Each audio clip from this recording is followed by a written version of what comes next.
আমি অবাক হয়ে যাই, এই বয়সে আইসা ঘরে স্ত্রী থাকা সত্ত্বেও একটা 1.5 বছরের মেয়ের উপরে কিভাবে লোভ পড়ে, কিভাবে বলতে পারে যে ওর ওইখানে যোগ ধরেছে, কিভাবে তার মাকে আবুল বুঝ দিতে চাইছিল।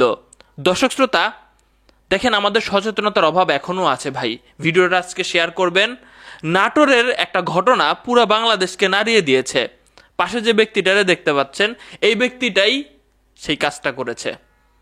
আমি অবাক হয়ে গেছি যে তার ছোটবেলাটা নষ্ট করলো, তার বড়বেলা নষ্ট করলো, এমনকি দুনিয়া থেকে বিদায় হওয়ার আগ পর্যন্ত সবাই আঙ্গুল তুলবে এরকম টাইপের একটা ভিডিও বানাইছিলাম আমি এর আগে।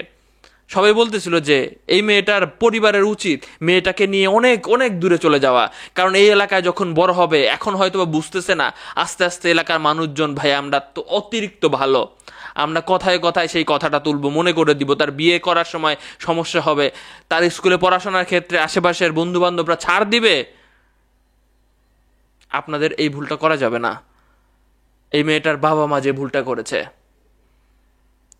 এই মেয়েটাকে পাশের বাড়িতে খুব স্নেহ করতো, তাদের নাকি সন্তান নাই, এমনও দেখলাম যে কোন ফ্যামিলির যেন সন্তানও নাই, তাদের কাছে সন্তানটা রাইখা বাবা মারা কাজে চলে যেত। বাবা মারা খুব দরিদ্র ফ্যামিলির।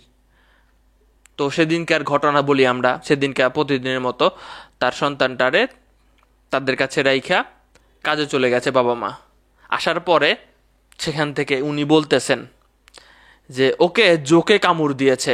কোথায় জোকে কামড় দিয়েছে বুঝতে পারতেছেন? কি বুঝাতে চাচ্ছে?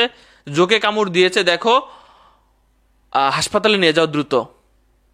হাসপাতালে নিয়ে যাওয়ার পরে হাসপাতাল কর্তৃপক্ষ দেখে জাস্ট অবাক হয়ে গেছে।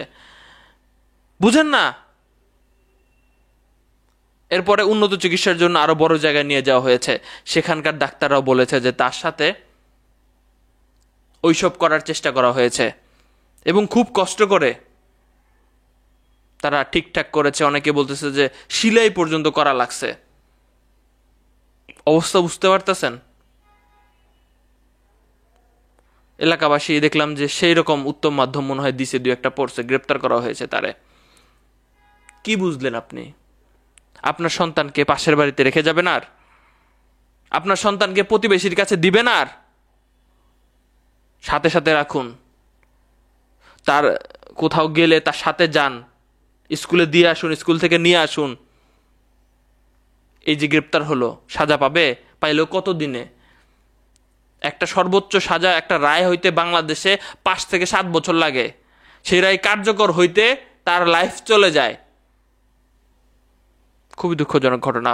আপনার সন্তানকে দেখে রাখুন, বিশেষ করে মেয়ে সন্তান হলে কাজ ছাড়া করবেন না।